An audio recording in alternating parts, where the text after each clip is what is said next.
Welcome on into the Utah Blockcast. I'm Steve Bartle. That's Josh Bennett. Back at it for another live stream previewing number 17 Cincinnati against number 24 Utah at Rice-Eccles Stadium this Saturday night, 8:15 kickoff. Really looking forward to this matchup, Bennett. What do you make of this matchup? Yeah, no, it should be a lot of fun. It's Utah got things back on track, has a big opponent rolling into town. Cincinnati, 17th ranked, College GameDay, the full day to build excitement and hype. The stadium, it's electric, it's different, all of that. When you get into Rice-Eccles for a night game, it's a sight to behold. And I'm excited for that. I'm looking forward to that. And just, we're into the month of November at this point, and football still means something. So that's good. Means something for, the two teams in this matchup, not necessarily the team that I'm wearing on my head, this Dolphins hat, for those that might be listening and not watching. Yeah, no, definitely. And this weekend is going to be fun. Again, ESPN College GameDay is going to be on campus at President's Circle for the Saturday morning show. They'll also be doing some TV tomorrow afternoon from 1 to 1:30. So if you want to get up there, get a sneak peek at the setting, you can head up there from 1 to 1:30. They'll have the college football live show that you can watch, you can enjoy. They'll have some things that you can do and stuff like that. But yeah, obviously an exciting time, and I'm going to be up there tomorrow to actually talk to the media personalities, and that's always an interesting opportunity. Looking forward to hearing from Pat McAfee and the guys up there. So should be fun, man. Is there anything you're hoping to see this weekend with ESPN College GameDay? How does Witt, basically what I'm asking is, how does Witt top what he did last time? Yeah, I don't think you try to. Okay, fair. I think you maybe just follow the script. Do it again. Just do it again. If you want to wear cutoff sleeves on Halloween, wear cutoff sleeves on Halloween. You're pumping your morning pump will probably carry you through and keep you warm. Man, look what you've done, Bennett. You've brought the Dolphins comments out of the woodworks, man. They are flying in the chat. Where's all these Chargers comments, man? Sorsby to the Fins would be electric. I don't wish anything well on anybody that, like, to the Dolphins. Like, I don't wish that upon anybody. Like, it's Sorsby deserves better. I remember when the Dolphins drafted Kawamisi, and I ran around the living room and I was all ecstatic, and wasn't good for our guy Kawamisi. Yeah. Yeah, definitely looking forward to this one. And on tonight's show, we'll obviously dive into everything. We'll kind of we'll go back to last week's game a little bit, touch on some things there. Obviously, some conversations to be had this week about what we saw last week and how that translates to this week and some of the conversation there. But again, really looking forward to this matchup. Again, the first time Cincinnati and Utah have faced off against one another. Cincinnati coming in, like we said, number 17 in the country, 7-1, 5-0 Big 12 play, and Utah coming off a big win, 53-7, just an absolute demolition of the Colorado Buffaloes in every phase. So this is going to be a really interesting matchup, just from that alone. So let's get into things here. Welcome in our special fan guest of the night to help us with the conversation here. So Marcus, welcome to the show, man. How we doing, fellas? How are you doing, Marcus? Good. How are you doing, brother? I mean, now that I know my audio works, love it. Oh, fantastic. Love it, dude. Yeah, love it, man. Appreciate you hopping on and take some time to join the conversation with us. So let's go back to last week, 53-7. Going into that game, I'd be curious to hear kind of where you were at as a fan and what that win did, for your kind of perspective and mindset moving forward. Confidence builder we needed. Especially one thing that gave us confidence in is the QB room. I'm not one of the people saying controversy. Dampier is the guy, but knowing that we have two guys who can do what we do is excellent. Ficklin looked as good as he could have. The defense was getting pressure. I was texting a buddy. It's not often you say we won 53-7 and it wasn't that close. I think we were up 420 yards of offense, 430, something like that at half. Yep. They had negative rushing yards. So, like, in terms of building confidence in the defense and basically just confidence that we can just put teams away and bully them, that's good. Because I think one thing I've realized with this year's team, if they're ahead of the curve, that not a lot of teams can come back on them. They're maybe not built to come back, but if they get ahead of you, you're in trouble.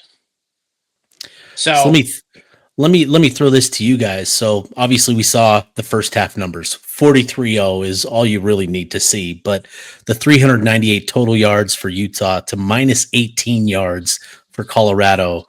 Was last week's performance more about Utah sort of dictating things, or more about Colorado not coming in fully prepared for the contest against Utah? I mean, they were the ones with 2 weeks to prepare for that game, and nobody was holding Colorado to that limited amounts of production to keep it short. So, tip of the hat to Utah. Would love to see that kind of performance, that dominant performance against a team with a bit more of a pulse. So that's where Saturday feels like an opportunity. Marcus, go ahead. Colorado's not exactly on the trajectory you want them to be, but at the same time, there's talent on that roster. I mean, Keaton Salter's a great QB, and what he was saying in the postgame is, like, we thought we came into this well prepared, and they just started throwing looks at us that we hadn't even considered. So it's good to know Scalley's still got things in the tool bag that we can break out, and that we're not a figured out team. So that, I think it really is more about Utah. They took it to them and they got ahead early, and a team in Colorado that, nobody considers a top tier team in the conference, but they've given some good teams some problems. Like, they're definitely dangerous, and Utah absolutely did not encounter any danger at any time because of how assertive they played and how aggressive it was.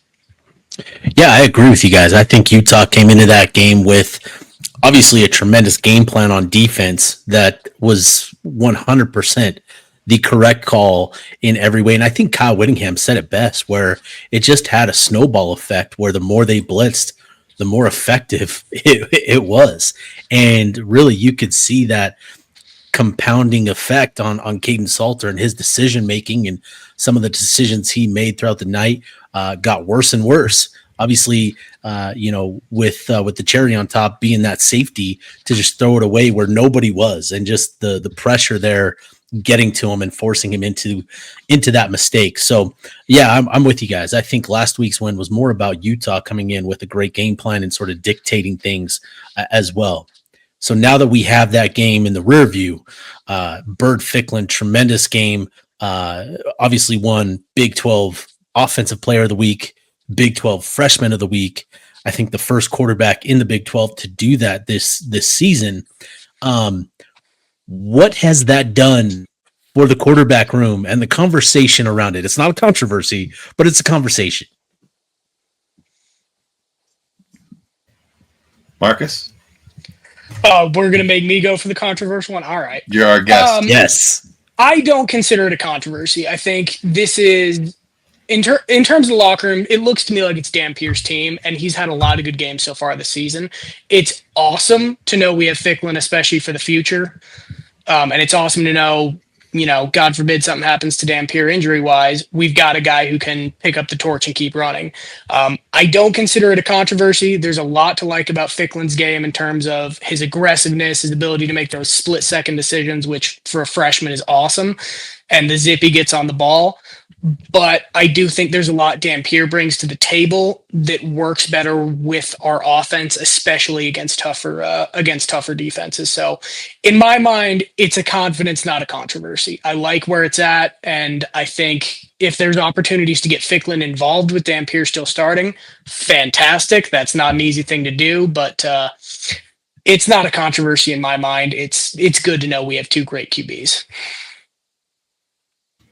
Yeah, I mean, that's the exact thought I have. Is it's a great thing to feel confident in in the next guy. That's something that's been missing the last couple years, and it's led to undesirable results, to say the least. So having that guy that can come in, handle business, that says a lot, and that should do a lot for the confidence of Utah fans moving forward. You can only use that excuse. Oh, our quarterback was hurt so many times before nobody cares. And Utah used that 2 seasons in a row. This was what you wanted to see from Beck. And I think this is kudos to Beck, being able to get a true freshman quarterback in the game, ready to go, rock and roll. It took not even 2 quarters of football to get all the production you needed in a football game. Yeah, I'm with you guys. And, there's been a lot of conversation amongst media members this week about, Utah's quarterback room and there being a controversy. And again, like, from what we've heard from Whittingham, from what I've heard from updates from sources, like, there's nothing here. There's no controversy. This is Devin Dampier's team, and that speaks to who he is as a player, who he is as a leader, and just the respect that he has of his teammates. And I think that says a lot. And Bird Ficklin played great, right? There's no denying he played great. Obviously, starting 1 for 7, maybe holding on to our butts a little bit, kind of worried about how that night was going to go. But once he settled in, man, he looked great. And 9 of 15 the rest of the way, really looked good, looked in command of the offense. And I think that's really impressive. We said this on Sunday, Bennett, but the fact that he just looked as comfortable and as confident as he did, like he belonged on the field. He wasn't a deer in the headlights, I think is the most reassuring and confidence building element to our evaluation of Ficklin, more than anything that he does with the ball in his hands. I think just the fact that he has that sort of presence, on the field as a true freshman already is really impressive. So, I'm with you guys. Devin Dampier, this is his team, but Ficklin did a lot to really boost the confidence and optimism in and around that room. Yeah, and I'm really looking forward to Saturday because it's an opportunity for Dampier to kind of step up and show, like, hey, look, I'm still here. This is still my team. He goes out and gets that 30-point win. Then what? Everybody goes back to this. Just Utah has QB1 and QB2 in the state as far as quarterback power rankings go. It's an easy thing to get distracted by the shiny new object. We see some of the local media maybe stirring some of that pot, but you're where you need to be to get your facts right. There's no controversy in the quarterback room. Dampier's team, let him do his thing on Saturday. Yeah, I'm really interested to see how he responds, right? He's a competitive guy, and I asked him about that, just how they're sort of competitive, in that room together. And he said it's all love. They're pushing each other to do better.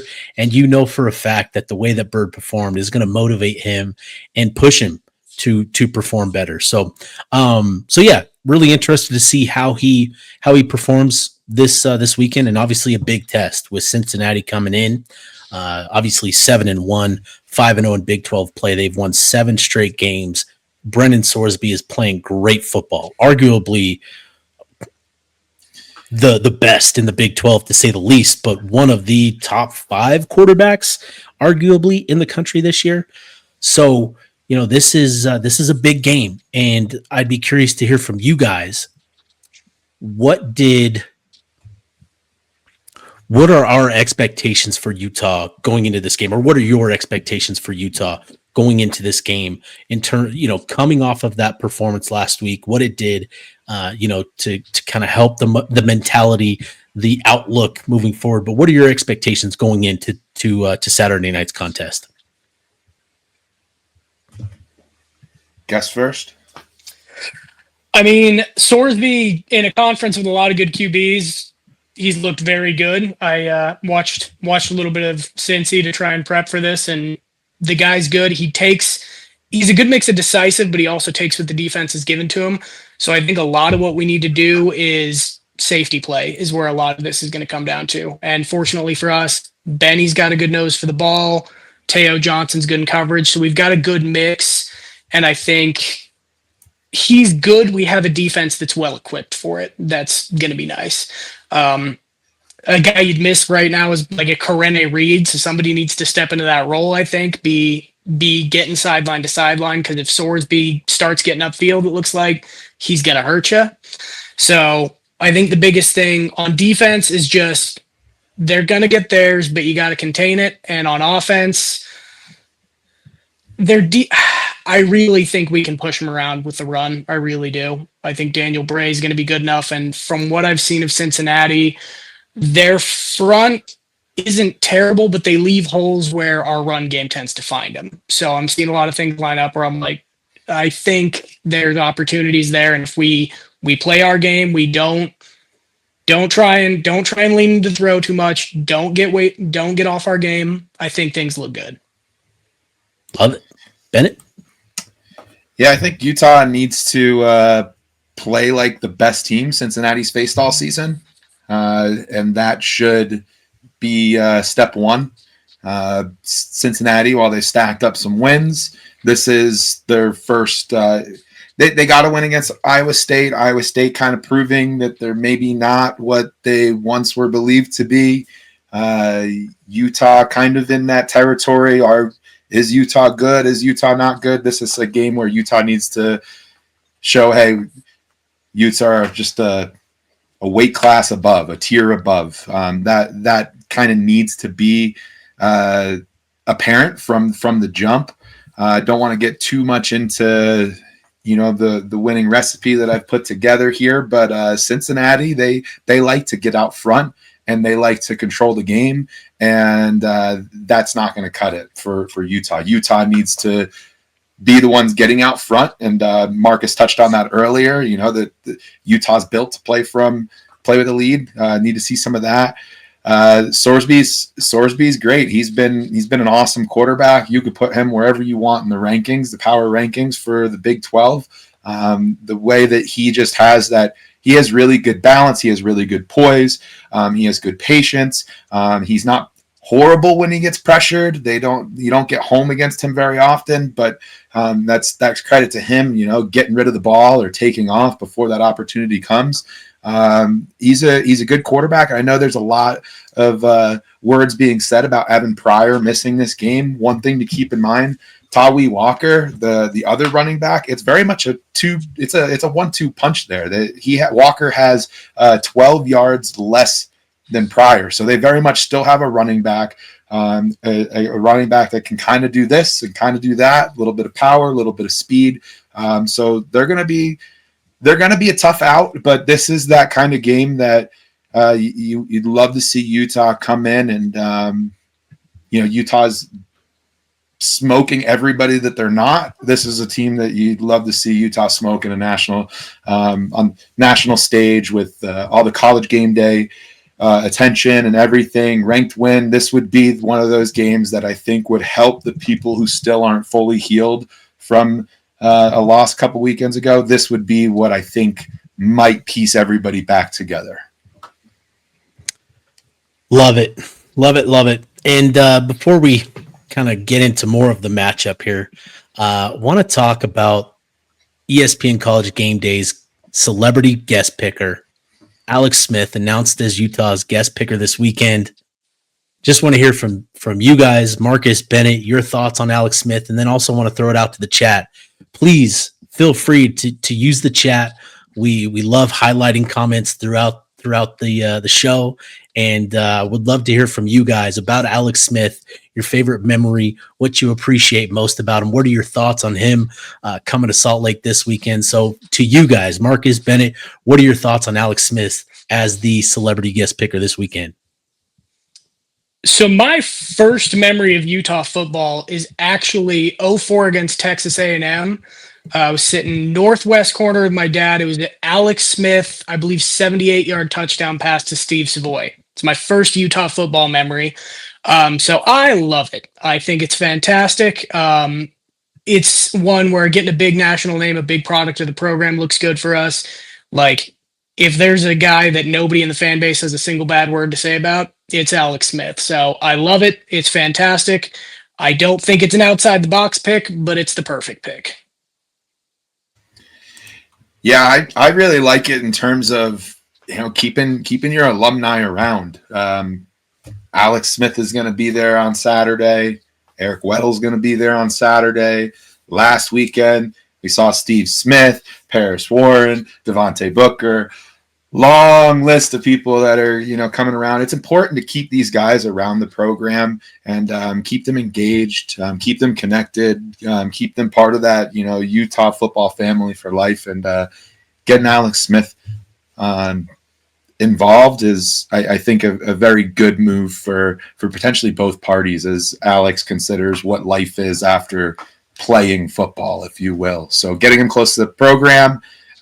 Maybe get him reminisce, go through some nostalgia a little bit, and just, you never know. You never know. That could be a guy once again for Utah football someday.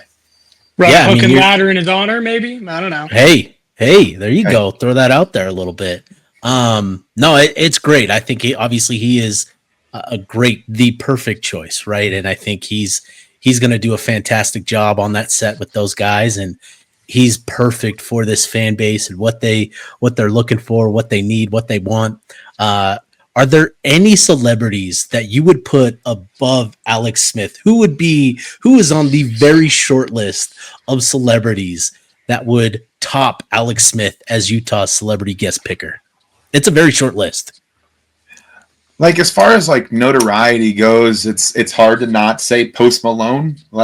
He lives in Utah. He loves talking about living in Utah. He puts Utah in songs. He started off his tour in Utah. I was there. Shout out my wife. Awesome tickets that I still don't want to know how much she spent.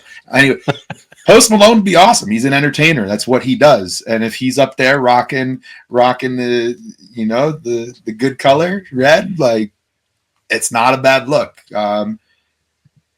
Outside of that, Steve Smith's been up there. He's a celebrity. It's a short list, like you said, though. I don't know where else to go. I think Post Malone will be the only other one, but I like Alex Smith for the keep it fam reasons. Yep. Yeah, I mean, Post Malone, Ty Burrell's a big Salt Lake guy, but I think Weddle or Smith was the choice. Weddle or one of the Smiths was the choice. I think we did it right. Yeah, I agree. All right, let's dive into the matchup a little bit more, and then Marcus will let you go. But with this Cincinnati Utah matchup, what are you looking for? What are you wanting to see this weekend from this team? What are you hoping to see from Utah this weekend? I mean, one thing I don't think anybody at any point in this season has said is, Wayshawn Parker just got too many touches this game. So I think getting him involved, really establishing the run early, letting them know who we are, what we do, and they can't do a thing about it is going to be good. And I think he's a huge part of that. A guy whose name pops up every time this season on a big play, every time he pops up, is Larry Simmons. That's been huge. Yeah. So seeing him get more involved would be good. Unfortunately, I think Merriweather's out, so there's going to be a little bit of need in the passing game. So just getting those guys involved and showing we've got weapons all over the field on offense, and that the newfound confidence isn't for nothing, and we got a bunch of guys who can do that to other teams is going to be something I really want to see. Yeah, I want to see Utah just be able to play a balanced game. I think that's big for me. I think Cincinnati does an okay job at stopping the run, an okay job at stopping the pass, where their defense actually does shine through on paper and on the final result of the game is they don't give up a ton of points. So they'll give up yards, but when it comes time to buckle down, they're pretty good at that. So I'd like to see Utah be able to finish drives, and if they find themselves in positions, also take points. Yeah. I think that's going to be the thing here is, there was a question from Salt City Sports just about Cincinnati defensively, and this is a defense that competes hard. Like it's a group that I think there are some pieces here, but maybe not having the elite talent to be really good on a down to down possession by possession type of defense. But it's tough. They play hard, and it's a bend don't break type of defense. So they really tighten up in the red zone. So Utah's going to be able to set up some drives, establish some drives. It's all going to be about finishing. So I think that's going to be interesting. Cincinnati, they've got some dudes though. They've got some dudes on that defense. Jake GameDay is the linebacker extraordinaire for that group. Christian Harrison is a safety that's really come on the last couple of weeks. So they've got some playmakers, but yeah, it's a defense that I think Utah should be able to again establish some drives, move the ball, and how they establish those drives, I think is going to be really key and probably something that we'll want to touch on in our winning recipe, Bennett. But Marcus, any final thoughts, dude, before we let you go? I'm feeling good going into this. I'm feeling better than I was going into Texas Tech. That's the only game I remember us losing this year, so that's always good to feel better than that one. Again, like I've watched some Cincinnati. I think they're a good team, but I think the mismatches are in places where we like them. I think if you get the guys making plays that can, you keep this newfound confidence rolling, I think we look really good going into this, and I think it's going to be something where, again, take the points when we get them, but I think we're going to have no trouble moving the ball. And as long as we keep them honest on defense, I don't think we're going to shut them out. We're not doing what we did to Colorado, but as long as we keep them honest, I think we can outrun them, stay ahead of them, and we look really good. Love it. Perfect summary. Perfect, dude, Marcus. And you've been great to listen to over the last few weeks, over the last year. You've been a strong presence in those Twitter spaces with Glass Half View here, and you've done a tremendous job of providing a solid voice to game analysis and game takeaways, and that it's been a lot of fun to kind of listen to you over the last couple of weeks. So appreciate you having you on, man, and keep at it, dude. Oh, thank you guys. I just appreciate you and Bennett doing it, giving me an opportunity to be on, and yeah, go Utes. Hey, appreciate you, Marcus. We'll talk in a little bit, huh? Talk to you soon. Love it, dude. Great stuff, Marcus. Again, he's a gem in those Twitter spaces. Always has good takes, good conversations, and he's been good. Dave Young, yeah. Marcus is smart. Perfectly said. That. Yeah, perfectly said. It's the Billy Madison just playing the flute. He's good. He's good. It's that, it's that. So yeah. All right, dude, let's dive a little bit more into some of these numbers and some of the matchups here with Cincinnati and Utah. So start with Utah, obviously 267 yards per game on the ground, number 5 in the country, number 1 in the Big 12, 54% third down conversion. That's a big number in the country. Number 3 nationwide, scoring defense, top 15 nationally. They've really upped the pressure the last couple weeks, and I think that's going to be a really big key. Cincinnati coming into this, number 3 scoring offense in the Big 12 behind Texas Tech and Utah, number 6 in scoring defense. So good complementary football here for Cincinnati, and the big reason why is Brendan Sorsby, number 7 in QBR. Obviously, Kyle Whittingham always talks about QBR being the best metric to measure quarterbacks and their impact. Devin Dampier is number 10 in QBR in the country. Sorsby, number 7. So he's done a fantastic job playing with rhythm. I think that's been a big thing for them, is playing with rhythm. But obviously, you already mentioned it earlier in the show, but they're coming into this without their top rusher, Evan Pryor, who is more of their explosive outside electric type of runner, whereas Tyree Walker is kind of the Nakari Rogers of that running back room, the tough inside guy, but he can still bounce it outside as well. And then this Cincinnati offensive line, out of nowhere, one of the most efficient offensive lines protecting Sorsby. And I think the RPO game and Sorsby being quick with his decisions helps with some of that, but really impressive stuff. So Bennett, for you, been yamming on about this game, but what are some of the matchups that you're looking forward to most in this game? Yeah, I think you gotta see Utah be able to play its game with its rushing attack. You got to see that.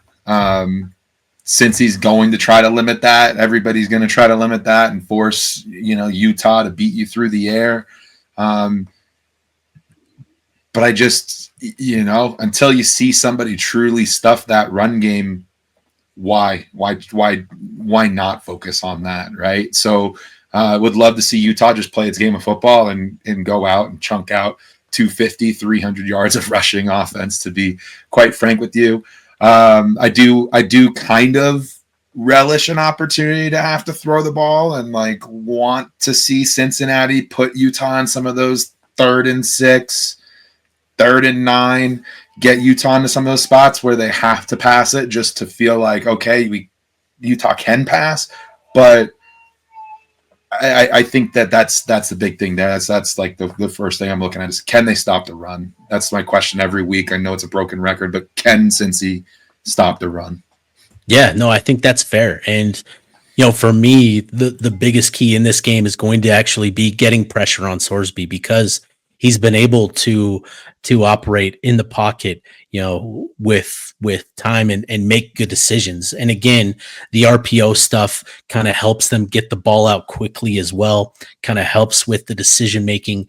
But I think Utah's done enough in previous games where they've been able to get pressure, right? John Henry Daly can get to the quarterback at that mesh point in the blink of an eye, right? And I think this sort of matchup is going to be really fascinating. And I think Logan Fano has a great opportunity this weekend against Cincinnati in that offensive lineman at right tackle for Cincy. So that's going to be the big key for me is the pass rush, and doing so with the base pass rush, which again, we'll talk about more. I've already seen a question about the blitz stuff from our guy Dave. So maybe I'm giving away too much there, but yeah, I think those are obviously going to be the big determining matchups in this game. Is Utah's run game, just can Cincy stop it, versus Utah's pass rush and that Cincinnati offensive line. So let's get into our winning recipe here.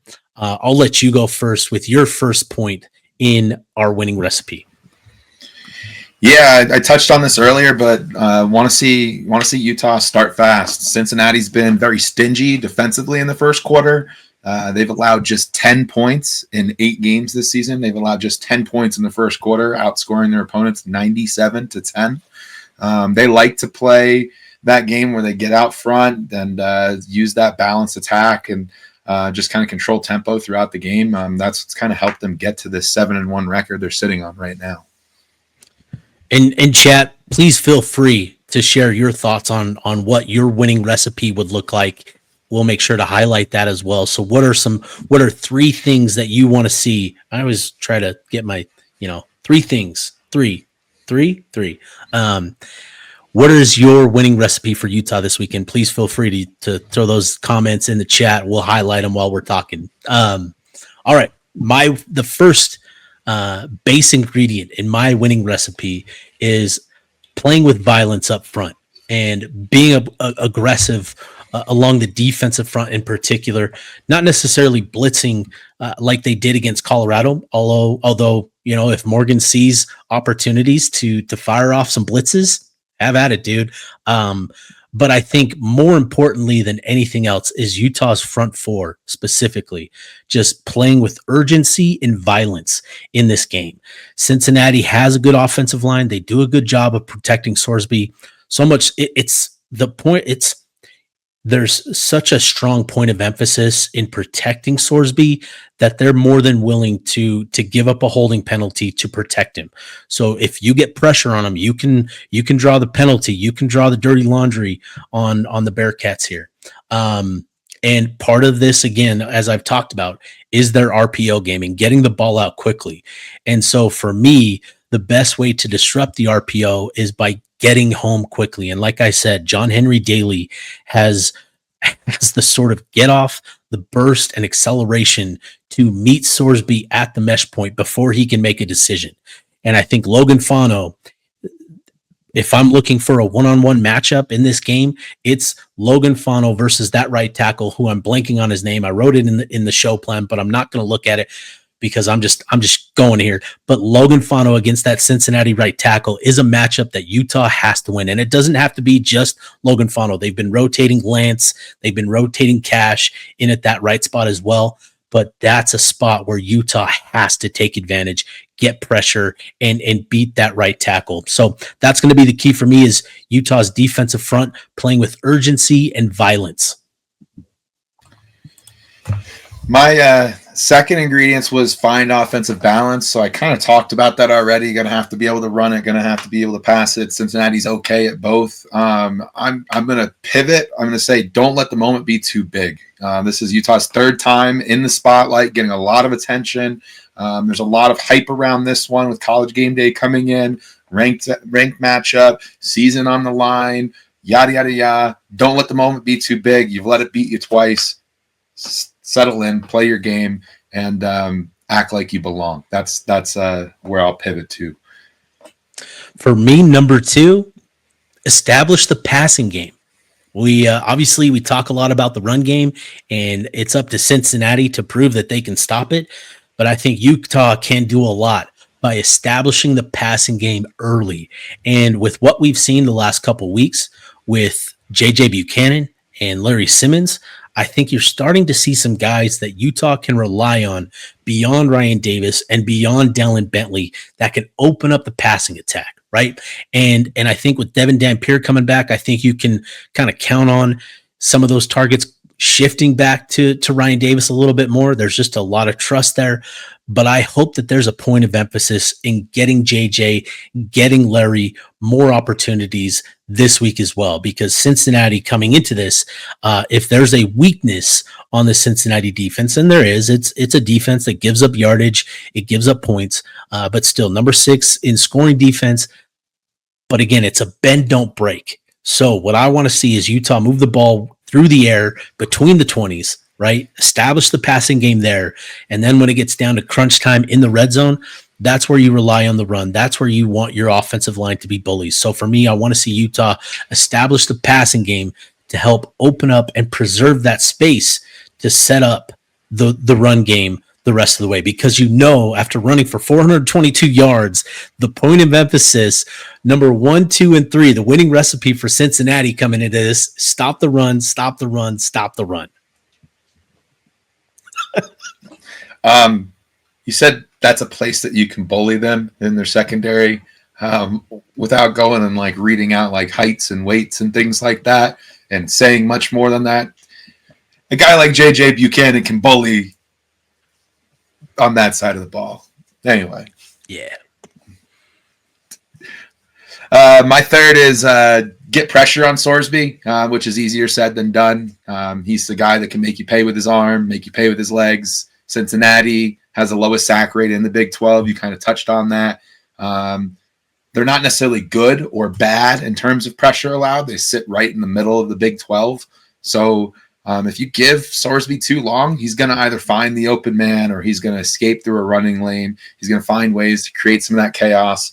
You can't be giving up big chunks on 3rd and 11 to a quarterback's legs. So you got to get the defense off the field. So play discipline, get pressure. It'll be really interesting. I think we'll break this down here in a second, but it'll be really interesting to see what the approach is to getting that pressure, whether that be a 4-man rush or you start bringing some extra dogs and assigning some resources to that. I don't think it'll be as blitz heavy, but got to have some of it.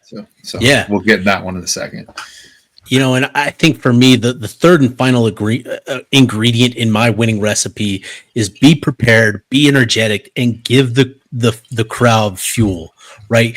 That was such a big element to last week's game, was the offense and defense started with a bang and got the crowd engaged right away. And I think given the setting, giving the ESPN College GameDay, the stage, all of that, I think it's so important for Utah to give this crowd fuel to stay engaged, because this crowd will absolutely have an impact on the game with Cincinnati in that offense and the defense as well. Like the crowd is just is such a factor at night. Rice Eccles after dark is just, it's a special place, and it can be a lot. It can be overwhelming. And so I think it's going to be vital that the team gets off to a good start again to provide the crowd, fuel throughout the night. And then again, being prepared and being energetic. That was so fun to watch, that defensive game plan and what it did for the energy, right? You're kind of worried about maybe a lethargic performance, an emotional letdown type of performance, but coming out from the jump with that sort of aggressive mindset, I thought was perfect for what they needed to kind of jumpstart them in that game. And I think that could be a really interesting factor with this one. And two, being prepared. Cincinnati has not blitzed. They do not blitz. They blitz at, I believe, less than 15% on the season. They do not blitz. They like to keep everything in front of them and just, again, play sound, disciplined ball. But this is the sort of game where, just like we saw last week with Utah, kind of coming out of nowhere with a 70% blitz rate, be prepared for something like that. Maybe Cincinnati coming in here wanting to test Dampier and his mobility and his willingness to tuck and run. I think that could be an element that maybe we see. So be prepared for the sort of curveballs that you aren't anticipating as well. So that's my third and final winning recipe. All right, dude. Let's do some rapid fire over-unders and get to some questions. I think we got some questions to hit on, but you wanna lead this one here? Yeah, I'll do it. Utah rushing yards over under 240. Ooh, I should have thought about this before I'm gonna go over. I'll go over as well. Utah passing yards over under 205. Over just barely. I'll go over as well. Cincinnati rushing yards over under 140. I'm going to say over as well.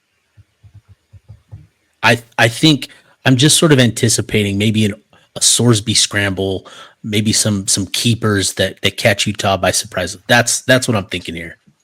Yeah, I'll go over there as well. Yeah.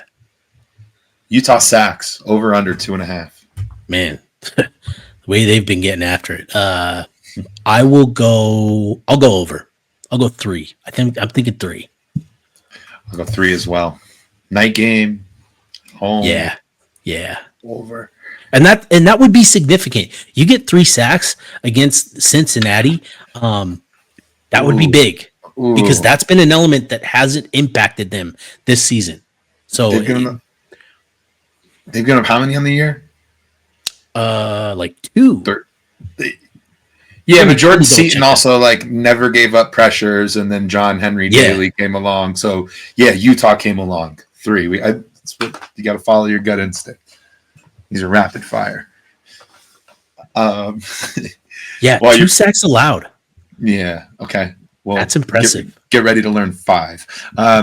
Utah turnovers over under half turnover. Have they gone without a turnover in a game in a while? I'm gonna go over. I'll go over too. I watched good chunks of that Baylor game, and they can punch the ball out, which gives me a little bit of PTSD thinking back to that other game where balls were punched and ball security. Don't turn it over. I think security. I think that was Spencer Reyes. I think that was his bullet point 3 different times. Yes, I did see that. Spencer did see that. Brennan Sorsby completion percentage over or under 60%. Ooh, I'm gonna go under. I was looking at this earlier. I was looking at this earlier. The two games that he went under 60% were two of the tougher games, tighter games. I'll say that. I think it was Iowa State and UCF were the two games where he was under 60%, and both of those were fairly tight, if I remember correct. He's sitting at 65% on the year. Yeah. We'll hit him with the under. We need to have something different here. I think we've been in agreement on all of them. First Utah touchdown. I'll give you first crack at it. Devin Dampier.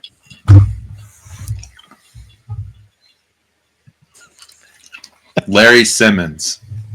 Larry Simmons. Dude, look at this. Look at this comment from Hunter, dude. Taking up half of our faces. All of your face. Dude. Wait, it cuts off though. Hunter, after you said end zone within, I'll start reading. Cincy is 10th in the country in points per play at 551 on the year, and in their last three. However, they have only played a team with an opposing points per play below the national average twice and scored 17 and 20 points in those contests. Utah is number 7 in the country in opposing points per play at .222 on the year and .181 in their last three. Utah is by far the best defense Cincy will face all year. I wouldn't expect Cincy to put up more than 20. If Utah needs to find the end zone within, scroll. Hunter, we need Hunter. page 2. Hunter, we need page 2. More. That was great. Hunter, good stuff, man. Just give us page 2, would you? He basically said that Utah's the best team that Cincy's played all year, and Utah needs to play like it. That's what he said. That's in the heart of what he said. I see it right there. Utah is by far the best. Yep. All right, Larry Simmons. I went with Larry Simmons for my outside pick. Probably not going to be the first touchdown, but last time I said that Daniel Bray would be the first touchdown. He scored a touchdown, so Larry Simmons touchdowns would be nice. Final score prediction, Bartle. I'm thinking this is going to be a really tight, competitive game, but I think Utah gets a touchdown late to go up. Ooh. To go up. Man, what am I thinking? 31-20 is what I'm thinking. 31-20. 31-20. I like more points for the Utah offense. I like 41 points for Utah. And I like 27 points for Cincinnati. 41-27 Utah. Okay. All right. Okay. I like it. Yeah, I think this is going to be a game where the game goes fast because both offenses are really good, really efficient, and that's going to be fun. So I think there's opportunities for both of these offenses to move the ball. It's going to be about who gets enough stops, and I think Utah defensively has been a little bit better at getting more stops and than Cincinnati has. And again, with the way that Utah is able to set up those short conversion yard situations.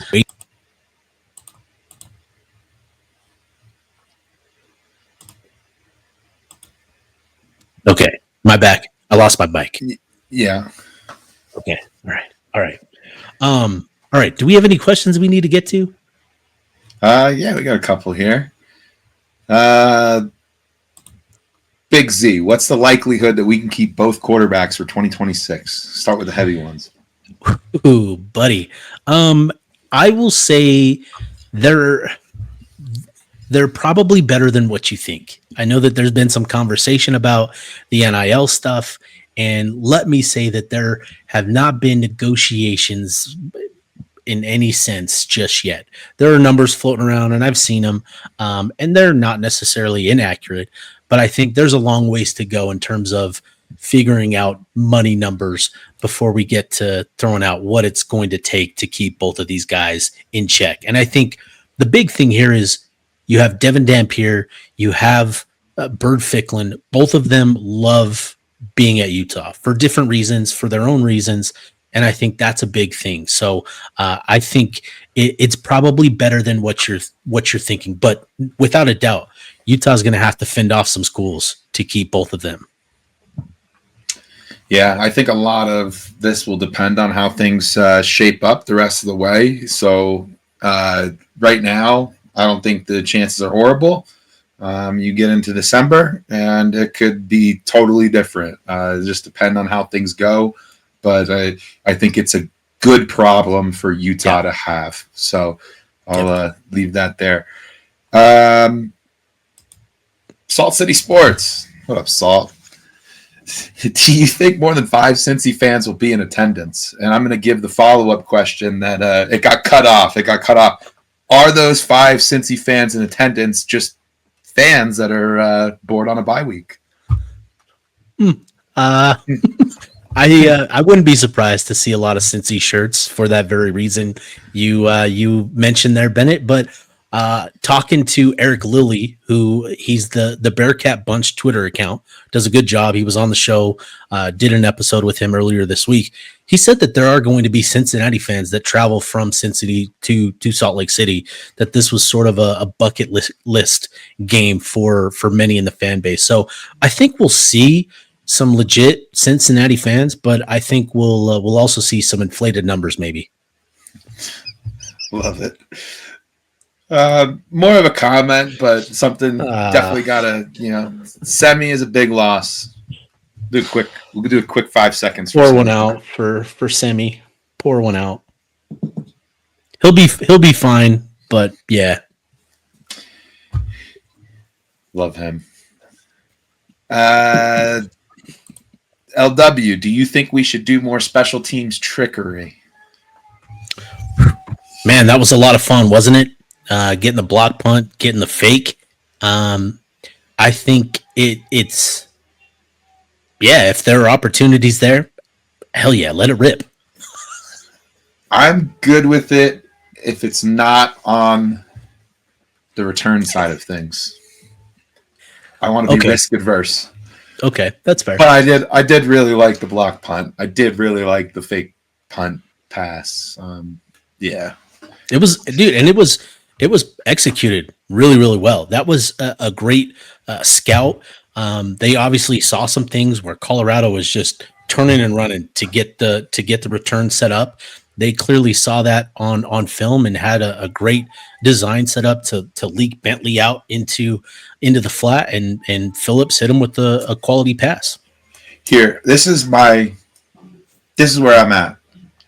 I had to complain long and hard to get Utah to kick the kickoffs out of the back of the end zone. So as long as we leave that alone, we can do whatever we want on special. Okay, teams. fair. Okay, that's fair. That's my.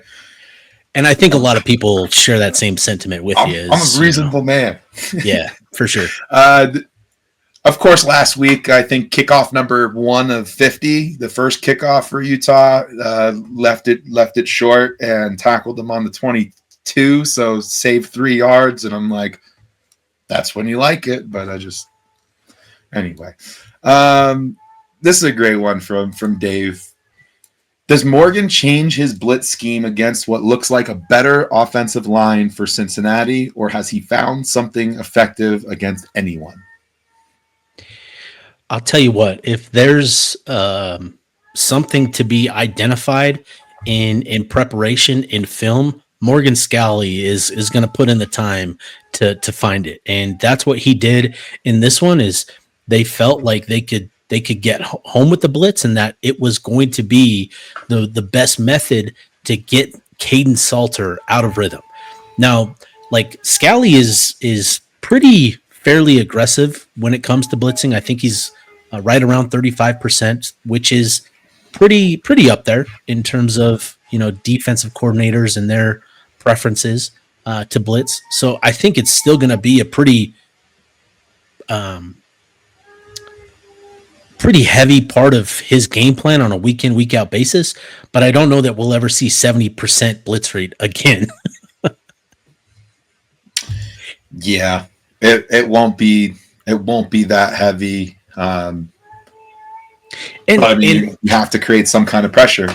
Yeah, and with Cincinnati specifically, They do a lot of RPO, and the thing with the blitz is, depending on where it comes, that opens up opportunities with the RPO. So you've either got to feel like you can get there in a timely manner, or you disguise things and drop players into coverage where maybe you're showing blitz and you're dropping others into coverage where the RPO is designed to go. So there's going to be some chess match here with the RPO. So yeah, that's going to be a fun one to keep our eyes on this week. Yeah. Bennett, is that moonshine you're drinking out of that jar? Just some good old fashioned H2O. Dude, I've been Kendra got me into the mason jar drinking. It's stay hydrated, great. Be a team player. It's massive. Less trips up, 32 ounces at a time. You put whatever you want in them. Good mason jars. Here's a fun one. How gross is it that our best path to Arlington means TDS has to win out? For a rematch at them? A rematch? How gross would that be if Utah won that rematch and the Big 12 ended up with one bid? I can find ways to make it not gross. Right now, just focused on winning one game at a time, 1 week at a time, and see how it goes. I think after that BYU Texas Tech game, that's where you start to kind of figure who and what and all of that. For Utah, it's all about this week. Got to win this one or else nothing matters. Like, you got to get this one. So this is an important one for Utah, and then the rest of the way, we'll see how it shakes out. Yeah. Is that what kind of candy are we handing out? This one, that? With our current stable of running backs, will we be able to keep all of them in 2026 as well? It's pretty good. It's pretty good stable, and you're also bringing in another talented kid right now in LaMarcus Bell. Obviously, Oregon is making a push, but talked to somebody last week about LaMarcus, and he loves Utah. But again, we all kind of understand Oregon is Oregon. If they want a guy, it's going to be tough. But Utah feels good about where they're at with LaMarcus. And so, yeah, I think they know who they need to keep in that room, but they also have another kid in Racing Guillory who they feel a lot of optimism around as well. So, I wouldn't be surprised if there is, some attrition there, but this is a conversation for after the season. There's still plenty of football to be played with this group completely bought into what they're doing with Mark Otuaile leading the way. Yeah, I totally agree. I'm very much don't want to comment too much onto the what's going to be on the roster next year and whatnot, because there's still a little bit more to see. But it's a good problem to have this kind of conversation, these thoughts and things like that. HG said, "Flip the hat backwards, Bennett. It's over." So there you go. I flipped it around. I've been keeping track of the score. I have a mirror that's right there, and I can see what's going on. And you can tell the Dolphins don't affect me because here I am doing the podcast for you guys. Just running through some of these score predictions. Appreciate everybody for tuning in tonight. We'll wrap this one up. You've got the space coming up, so everybody will be able to share some comments and everything. Excited to see what everybody's got for Halloween. It's going to be fun. Looking forward to this weekend. Hopefully I can meet some of you guys this weekend. Met a few fans on last Saturday, which was great. Hoping to meet a few more of you out there. If you see Bennett or myself, please say hi. We're always willing to chop it up and all that. So come find us at the Ute Walk. Oh yeah. That's where we meet. That's where we meet. And then we just kind of whatever happens. Dude, do we want to tease this? Do we want to tease what we're doing? We could tease this. We should tease this, or else nobody will know where we are and what we're doing. So Saturday, we're going to try something new. Me, Bennett, and I. We're going to try something. It's never been done before.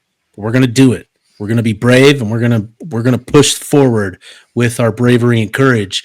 We're going to do a live pregame stream from Rice Eccles Stadium, just like you're seeing us now, not with chairs and with our desks and stuff. We're going to be just like our post-game live stream reaction. We're going to do a pregame stream about 90 minutes before kickoff. We're going to go live and preview the game. So all the latest, that'll be a lot of fun. So we're looking forward to doing that this weekend.